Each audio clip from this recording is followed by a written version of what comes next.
Hey, so hello everyone, this is Akash Kamdai and I hope every one of you is doing absolutely amazing. जिसका सबको था इंतजार, FR का धमाकेदार ABC analysis आपके लिए प्रस्तुत करूंगा इस वीडियो के अंदर। एबीसी के साथ साथ हर चैप्टर में कौन से एरिया पे फोकस करना है वो भी बताने वाला हूं। पूरा अच्छे से डिस्कस करेंगे, लेकिन शांति से पूरा वीडियो देखना। छोटा सा वीडियो रखेंगे, सबको डिस्कशन करेंगे। ये फाइल आपको कॉपी करने का जरूरत नहीं है। आप बोलोगे फाइल दे दो सर, फाइल मेरे जो टेलीग्राम है उस पर अपलोड कर दूंगा। उस टेलीग्राम का लिंक डिस्क्रिप्शन बॉक्स में अवेलेबल है, तो वो टेलीग्राम चैनल ज्वाइन जरूर कर लेना, क्योंकि काफी सारे अपडेट्स एफआर को लेकर, जैसे इसमें काफी सारे ट्रिकी कंसेप्ट भी है, वो सबके मैं वीडियो डालने वाला यूट्यूब के ऊपर। छोटे छोटे वीडियोस, रिवीजन वीडियोस आएंगे, है ना। तो उस पर जो भी मैं कंटेंट डालूंगा वो मैं टेलीग्राम पे अपडेट करता हूं, तो टेलीग्राम जरूर ज्वाइन कर लेना। उसके अलावा सेम चीज with the YouTube channel, do subscribe to the YouTube channel, ताकि आपको नोटिफिकेशन आ जाए जब भी मैं ऐसा वीडियो लूं। वरना बोलोगे मालूम ही नहीं पड़ा सर, आपने ले भी लिया, हमको मालूम ही नहीं पड़ा। ठीक है। उसके अलावा मेरे जो बैचेस है those are available on bbvirtuals.com। उस पर मेरा 2 बैच है। एक है exam oriented batch which is just like a regular batch, है ना, which is applicable for may and November 23। और एक है हमारा फुल फास्ट ट्रैक बैच, ठीक है, ये वाला fast track batch which is again applicable for May November 23। उसके बाद जो न्यू सिलेबस के हिसाब से एक बैच है वो भी हम कंडक्ट करने वाले हैं, जो आपको रेगुलर बैच नाम से दिख रहा है, that is going to batch per new syllabus. ठीक है, तो डिटेल्स के लिए you can visit the BB virtual site, तो आपको वो भी मिल जाएगा। ठीक है, न्यू सिलेबस मतलब मे 24 एंड ऑनवर्ड्स वालों के लिए बैचेस। चलो anyways, now let's start with the discussion of FR का एबीसी एनालिसिस। ठीक है, सुनना। सबसे पहले ध्यान रखना, जब मैं A category, B category, C category की बात करूंगा, अगर कोई ऐसा करने वाला है कि मैं ए कर लूंगा, बी और सी छोड़ दूंगा, या मैं ए बी कर लूंगा, सी छोड़ दूंगा, भाई वीडियो मत देखो, आपके लिए नहीं है ये वीडियो। तो सर एबीसी का फायदा क्या हुआ? एबीसी का फायदा ये होता है कि आपको फोकस एरिया मालूम पड़ता है कि मेन ये फोकस एरिया, इसको मैं एक रिवीजन एक्स्ट्रा करूंगा। तुम समझ रहे हो क्या? बाकी टॉपिक्स कच्चे पक्के हुए चलता है, बाकी टॉपिक्स पर फोकस, मतलब फोकस इन द सेंस उस पर 2 रिवीजन करो, बाकी इंपोर्टेंट पे 3 रिवीजन करो, वैसा होता है। तो आपको प्रायोरिटीज मिलती है। You have to set the priorities कि मैं इसको प्रायोरिटाइज करूंगा, ये मेरा कच्चा पक्का रहेगा, इसको मैं रिफर कर लूंगा तो भी चल जाएगा, वैसा छोड़ना मत कुछ भी। एफआर में 70+ चाहिए, तो सिलेक्टिव स्टडी से एफआर में 70+ नहीं आता है, पूरा पढ़ने से एफआर में 70+ आता है। सिलेक्टिव स्टडी से 50-55 ऐसा आ सकता है, बराबर ध्यान रखना। तो हो सके तो पूरा कवर करो, टाइम कंस्ट्रेंट है तो अकॉर्डिंगली यू कैन सिलेक्ट। ठीक है, चलो आ जाओ। सबसे पहले ए कैटेगरी की बात करते हैं। सबसे पहले फाइनेंशियल इंस्ट्रूमेंट्स, वो तो हमको सबको पता है, लेकिन फाइनेंशियल इंस्ट्रूमेंट्स के लिए मे 23 के लिए कौन से फोकस एरियाज है? सबसे पहले एक क्वेश्चन है कंपाउंड फाइनेंशियल इंस्ट्रूमेंट का, जिसमें ट्रांजैक्शन कॉस्ट भी आता है। क्लास में अपन ने करवाया भी है क्वेश्चन, बराबर, वो क्वेश्चन एक इंपॉर्टेंट है। उसके अलावा जहां होती है pre existing relationship, parent subsidiary, employer employee, lessor और लेसी, वो वाले। फिर मॉडिफिकेशन, बड़े बड़े 2 क्वेश्चन है। इलस्ट्रेशन, मुझे मेरे किताब का क्वेश्चन भी याद है, 123 एंड 124 याद है, from borrows point of, from lenders point of view, वो वाला। फिर derivative, embedded derivative, hedge accounting, ये इंपॉर्टेंट है, बराबर ध्यान रखना। आप बोलोगे सब इंपॉर्टेंट, सब इंपॉर्टेंट नहीं है भाई, ये जो बताया उतना पार्ट इंपॉर्टेंट हो गया। ठीक है। उसके अलावा बिजनेस कॉम्बिनेशन, मेरे को लगता है मे 23 में बिजनेस कॉम्बिनेशन से बड़ा वाला क्वेश्चन आएगा, 100% बड़ा वाला क्वेश्चन यहां से आएगा, मेरे को ऐसा लगता है। ठीक है, तो बड़े क्वेश्चन जो है ना वो सब करके जाना। ठीक है, ज्यादा बड़े क्वेश्चन है नहीं, बट जितने भी है करके जाना, पहला चीज। सेकेंड चीज, एक और क्वेश्चन है जो कंबाइंड क्वेश्चन है, जिसमें इंडेस 111 और 103 का क्वेश्चन है, जो अगर आप मेरे क्लास के स्टूडेंट हो तो ये कॉमन पूल का पार्ट बनता है। अब कॉमन पूल क्या होता है वो मेरे क्लास वाले बच्चों को समझेगा, जो बाकी स्टूडेंट्स है इग्नोर करो। तो कॉमन पूल वाले पार्ट का पार्ट बनता है, एक क्वेश्चन है which is the combination of Ind AS 111 that is joint arrangements and 103 illustration 53, वो इंपॉर्टेंट है, वो भी करके जाना। ठीक है, बाकी तो करना ही है, बट ये फोकस एरियाज है। 110 में मेरे को लगता है बिग क्वेश्चन आया तो 2 क्वेश्चन में से आ सकता है। एक है आपका राम एंड कृष्णा लिमिटेड वाला क्वेश्चन, है ना, वो that is illustration number 64 I guess अपने किताब का।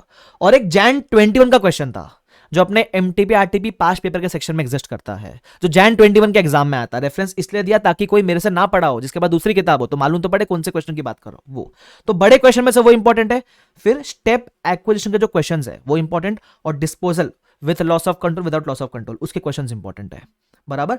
उसके बाद आएगा इंडेस 102 का, उसके ऊपर एक क्वेश्चन है इंट्रिंसिक वैल्यू का, जिधर फेयर वैल्यू भी दिया, जिधर इंट्रिंसिक वैल्यू भी दिया है, वो वाला क्वेश्चन इंपॉर्टेंट है। और मॉडिफिकेशन वाले क्वेश्चन इंपॉर्टेंट है। ठीक है। फिर इंडेस 115, लोगों को लगता है बहुत बड़ा इंडेस है, होगा, लेकिन अगर आपको उसको टैकल करना है, जब आप कंसेप्ट पढ़ोगे तो मैं बताता हूं, आप पता है कैसे करने का। कंसेप्ट आपको सिर्फ मालूम होने चाहिए, कंसेप्ट रट्टा मत मारना, फोकस मोर ऑन क्वेश्चंस। एक बार कंसेप्ट मोटा मोटी ओवरव्यू है आपको, तो क्वेश्चन पर जाके फोकस करने का। उसके अलावा पास्ट 3 अटेम्प्ट्स के जो आरटीपी एमटीपी और पास्ट एग्जाम के क्वेश्चन है, जरूर करके जाना। मेरे को लगता है 115 में से इस बार आपको पता है अपनी किताब में एक सेक्शन है पास्ट पेपर आरटीपी एमटीपी का, एक सेक्शन है जिसमें से वही क्वेश्चन है जो मॉड्यूल में नहीं है लेकिन आरटीपी एमटीपी वगैरह में आया। वो सेक्शन के जितने भी क्वेश्चन है वो इंपॉर्टेंट है। और उसमें क्वेश्चन है कस्टमर लॉयल्टी पॉइंट्स वाला, भाई साहब मेरे को है ना वो एकदम होप देता है कि वो आएगा एग्जाम के अंदर, तो करके चले जाना। सर ये हमको तो डिफिकल्ट लगता है, इसके ऊपर मैं वीडियो डाल दूंगा यूट्यूब के ऊपर, पक्की बात, ठीक है। मेरे चैनल पे ही आएगा, उस वीडियो का जो नोट्स वगैरह वो टेलीग्राम पे डाल दूंगा, वीडियो यूट्यूब पे डाल दूंगा। यूट्यूब को सब्सक्राइब करके रख लो और टेलीग्राम भी ज्वाइन करके रख लेना, तो अपडेट कर दूंगा उसके ऊपर। तो मुझे लगता है वो काफी इंपॉर्टेंट क्वेश्चन है, वो आ सकता है, चिंता मत करो, करवा दूंगा। फिर आता है 116। 116 में लेसोर का जो अकाउंटिंग है, जिसमें lessor is a dealer manufacturer, वो वाला पार्ट इंपॉर्टेंट है। Sale and lease back important है। और लेसी का अकाउंटिंग में एक क्वेश्चन है जहां lease is in foreign currency, जहां पेमेंट्स फॉरेन करेंसी में कर रहे हो, तो वो एक क्वेश्चन इंपॉर्टेंट है, ठीक है। उसके अलावा एनालिसिस ऑफ एफएस, जिसमें करेक्टेड बैलेंस शीट वाले क्वेश्चन है, वो इंपॉर्टेंट है। फिर जॉइंट अरेंजमेंट के अंदर एक क्वेश्चन है, कंसेप्ट क्वेश्चन है, जिसमें अपने को डेफिनेशन अप्लाई करके बताना है कि ये जॉइंट वेंचर है या जॉइंट ऑपरेशन है, वैसा एक बड़ा क्वेश्चन है, जो मेरे ख्याल से 1-2 अटेम्प्ट पहले आरटीपीएमटी में आया था। अपने किताब में मैं क्लास में करवाया भी था मैंने आपको, वाला क्वेश्चन वो इंपॉर्टेंट है। उसके अलावा अपने किताब का इलस्ट्रेशन 23, 24, 25 वो इंपॉर्टेंट है, ठीक है। अगर आपको मेरी किताब नहीं है तो मॉड्यूल के आखिरी 3 क्वेश्चन इंपॉर्टेंट है, अगर आपको वैसा देखना है तो, ठीक है। उसके बाद इंडिया 16 पीपी, पीपी मेरे को लगता है आएगा एग्जाम के अंदर, और इसमें 100% आएगा मेरे को लगता है। और आएगा तो कौन सा क्वेश्चन आएगा, या तो डीकमीशनिंग वाले जितने भी क्वेश्चन है उसमें से आएगा, या फिर एक इलस्ट्रेशन 25 अपने किताब में, जिधर मशीनरी का लेजर पूछा है, जिसमें बीच में अपना क्या बोलते हैं रिवैल्यूएशन गेन भी हुआ है, रिवैल्यूएशन लॉस भी हुआ है, बाद में मशीन सेल भी कर दिया, वो वाला क्वेश्चन, तो वो इंपॉर्टेंट मेरे को लगता है। ध्यान रखना, सिर्फ इतना मत पढ़ के जाना, ये प्रायोरिटाइज करना, इसको तो पढ़ना ही है, ये अच्छे से करके जाना, और अच्छे से करके जाना है, इसको ध्यान रखना। फिर इंप्लॉय बेनिफिट्स, उसमें 2 टाइप के क्वेश्चंस है, एक डिफाइंड बेनिफिट प्लान के क्वेश्चंस और एक लीव कंपेंसेशन वाले क्वेश्चंस। फिर 23 बोरिंग कॉस्ट, ये सब एक कैटेगरी की बात कर रहा हूं। 23 बोरिंग कॉस्ट है, 38 इंटेंजिबल और 101 फर्स्ट टाइम एडॉप्शन, ठीक है। ये आपके बन जाते हैं कुछ 10-12 टॉपिक, एफआर में 34 से 36 टॉपिक्स है, उसमें से ये 10-12 टॉपिक आपके लिए एक कैटेगरी में आ जाते हैं। देखो ये जो कैटेगरी है ना, ये फाइनेंशियल इंस्ट्रूमेंट 103, 110, 102, 115, 116, ये तो आपका वैसे भी एक कैटेगरी है, तो इसमें से 50% पेपर निकलता है। Apart from that these few topics I am expecting कि एग्जाम में आएगा डेफिनेटली। और उसमें से भी फोकस एरिया आपको मैंने बताया, ज्यादा फोकस किस पे करना, पढ़ना पूरा फोकस एरिया बता रहा हूं। कल को मेरे को उठ के मैसेज किया कि सर मैंने तो ए पढ़ा उसमें से नहीं आया, भाई पहले बता रहा हूं, आप रिस्क ले रहे हो, फिर वैसा मत करना। प्रायोरिटी सेट करना सिखा रहा हूं, सिलेक्टेड स्टडी करना नहीं बता रहा हूं, ठीक है। आगे बी कैटेगरी में इंडेक्स 1 में वो 3 कंसेप्ट इंपॉर्टेंट होते हैं, करंट एसेट का डेफिनेशन, करंट लायबिलिटी का डेफिनेशन, उस पे क्वेश्चंस, और breach of long term loan arrangement वाले क्वेश्चन। फिर इन्वेंटरी कर लेना। कैश फ्लो में 2 पार्ट मेरे को लगता है इंपॉर्टेंट है, एक कंसोलिडेटेड कैश फ्लो बनाना सिखाते हैं, और एक फॉरेन एक्सचेंज गेन लॉस का कैश फ्लो स्टेटमेंट में रिपोर्टिंग कैसे होता है वो। फिर आता है इंडेक्स 10, इंडेक्स 10 अच्छे से करके जाना। उसमें एक क्वेश्चन है, एक जैन 21 के एग्जाम में क्वेश्चन आया था, वाटर लीकेज वाला है ना, वो वाला क्वेश्चन इंपॉर्टेंट लगता है मेरे को। फिर इंडेक्स 12 इनकम टैक्सेस के बी कैटेगरी में, इसमें पता है कौन से क्वेश्चंस, इंडेक्स 12 में ऐसे कुछ क्वेश्चन है जहां एक क्वेश्चन में 3-4 केस पूछता है, मतलब वो अलग अलग केस में फिर पूछता है, बता पहले केस का डीटीए कितना, सेकंड केस का डीटीए कितना, थर्ड केस का डीटीए कितना, फोर्थ केस का डीटीए कितना, ऐसे 3-4 केसेस वाले क्वेश्चंस है, वो इंपॉर्टेंट है। उसमें करंट टैक्स और डिफर्ड टैक्स आपको दोनों निकालने बोलता है ना। आपको चाहिए तो मैं दिखाता हूं कौन से क्वेश्चन की बात कर रहा हूं। जैसे देखो ये सब क्वेश्चन की बात कर रहा हूं, जैसे इलस्ट्रेशन नंबर 9 है, जिसमें 1, 2, 3 केस है। फिर एक और क्वेश्चन है, ये इलस्ट्रेशन नंबर 16 है, कितने 4 केस है, 1, 2, 3, 4 केस है, ये जिसमें मल्टीपल केसेस है, वो वाले क्वेश्चन मेरे को ज्यादा लगता है इंपॉर्टेंट हो सकते हैं। कौन से, इंडेक्स 12 में, बी कैटेगरी में। फिर गवर्नमेंट ग्रांट्स, एक क्वेश्चन है जिधर 109 दैट इज फाइनेंशियल इंस्ट्रूमेंट्स और गवर्नमेंट ग्रांट कंबाइन हो जाता है, रिलेशनशिप वाला क्वेश्चन, बराबर क्या, तो वो जो भी डे 1 पे डिफरेंस आता है उसको अपन गवर्नमेंट ग्रांट ट्रीट करता है एज पर इंडेक्स 109, तो एक कंबाइंड क्वेश्चन है, वो भी इंपॉर्टेंट है। फिर आता है इंडेक्स 21 में कौन से क्वेश्चन इंपॉर्टेंट है, एक तो फॉरेन ऑपरेशन का ट्रांसलेशन करना, एक बड़ा क्वेश्चन भी है जो आपने क्लास में किया भी था, जिसमें ना 14 मार्क का क्वेश्चन था एक, बराबर, जिसमें पहले तो वो बोलता है कि तुम बताओ कौन सा मॉनिटरी कौन सा नॉन मॉनिटरी, और फिर वो तुमको बोलता है कि तुम अभी ट्रांसलेट करके बताओ, तो वो वैसे वाले पार्ट इंपॉर्टेंट है जहां ट्रांसलेशन सिखाता है। और दूसरा एक इंटर कंपनी लोन पे यूआर पे एडजस्टमेंट आता है, जहां पेरेंट ने सब्सिडी को लोन दिया, वो वाला, तो एक वो क्वेश्चन वो इंपॉर्टेंट है, ठीक है। उसका 33 में राइट शेयर्स के क्वेश्चंस इंपॉर्टेंट है, एक था पार्टिसिपेटिंग इक्विटी शेयर्स, वो वाला पार्ट इंपॉर्टेंट है। फिर एक में बोलते हैं कि सब्सिडी और ग्रुप का बेसिक और डायलूटेड निकाल के बताओ, वो इंपॉर्टेंट। और एक कंटिजेंट इशुएबल शेयर्स वाला, जिसमें क्वेश्चन है रिटेल क्वेश्चन के, रिटेल स्टोर्स के ऊपर, कि रिटेल स्टोर्स खोलोगे तो हम आपको उतना शेयर्स देंगे, वैसा। तो ये 4 एरिया ज्यादा फोकस करना है इसके ऊपर, ठीक है। Right shares, participating equity shares, subsidiary का group and diluted, subsidiary and group का बेसिक एंड डायलूटेड ईपीएस, और वो कंटिजेंटली इशुएबल शेयर्स वाला पॉइंट। फिर 34 है इंटरम फाइनेंशियल रिपोर्टिंग, इस पे आप directly focus more on questions. कुछ एक ऐसे इंडेक्स है जिसमें ना आप डायरेक्टली क्वेश्चन करोगे तो भी चल जाएगा, मैं चाहिए तो उसके ऊपर एक अलग से वीडियो बना दूंगा, तो इसमें भी आप फोकस ज्यादा रखना क्वेश्चंस के ऊपर। फिर 36 के ऊपर एक कंसेप्ट है ग्रॉसिंग अप वाला कंसेप्ट, ये जो मेरे क्लास के बच्चों को बता दूं, ये कॉमन पूल वाला पार्ट है, तो कॉमन पूल में कवर होएगा। अब कॉमन पूल क्या वापस से बता रहा हूं, जिसने मेरे से नहीं पढ़ा उनको समझेगा नहीं, वो छोड़ दो। बट इंपेयरमेंट के ऊपर एक ग्रॉसिंग अप वाला कंसेप्ट है, वो इंपॉर्टेंट है, जिसमें अपन गुडविल को ग्रॉस अप करते हैं, है ना, वो वाला।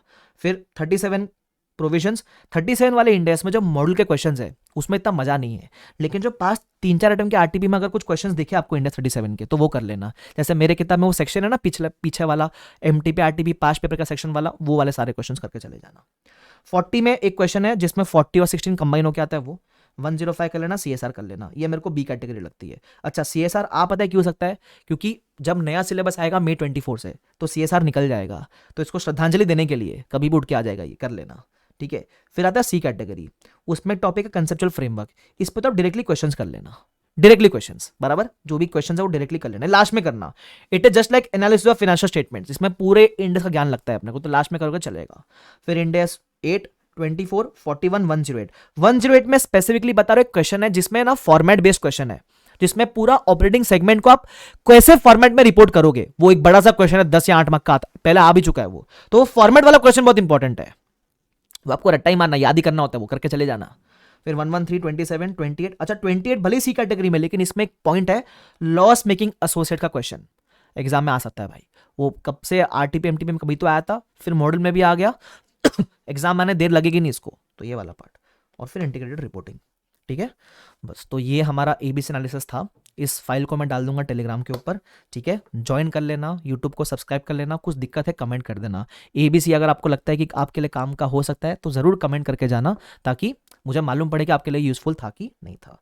बाकी मेरे बैचेस 2 बैचेस है, May 23 नवंबर 23 के लिए, वेबसाइट पर जाके आप जो भी डिटेल्स है वो पता लगा सकते हो, ठीक है। और जो न्यू सिलेबस वाला अगर कोई बच्चा देख रहा है May 24 ऑनवर्ड्स, उनके लिए भी रेगुलर बैच आ रहा है, वेबसाइट पर सारे डिटेल्स है, ठीक है। तो I hope this was helpful for you, तो thank you so much everyone, do share with your friends, and कुछ दिक्कत है तो कमेंट सेक्शन आप ही का है, ठीक है। तो टेंशन मत लो, भाई आया सब करा के जाएगा, बराबर, रिवीजन वीडियोस जो भी क्रिटिकल चीजें सब मैं आपको देता हुआ चलूंगा, चिंता आपको करने की जरूरत नहीं है, ठीक है। तो thank you so much everyone, bye bye everyone, take care and please keep working hard, okay, चलो बाय बाय।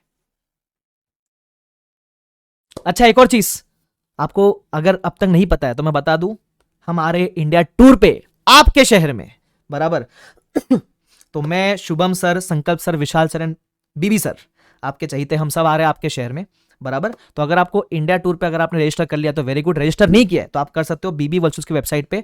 सर कब कब है, तो यहाँ शेड्यूल भी दिया हुआ है, आप यहाँ क्लिक करोगे आपको शेड्यूल मिल जाएगा, तो यू कैन, अगर आपके सिटी में हो तो आप डेफिनेटली अटेंडेंस को कर सकते हो। तो अगर आप आने वाले हो तो मिलते हैं आपके शहर में। I am very excited for the India tour, I hope you are to.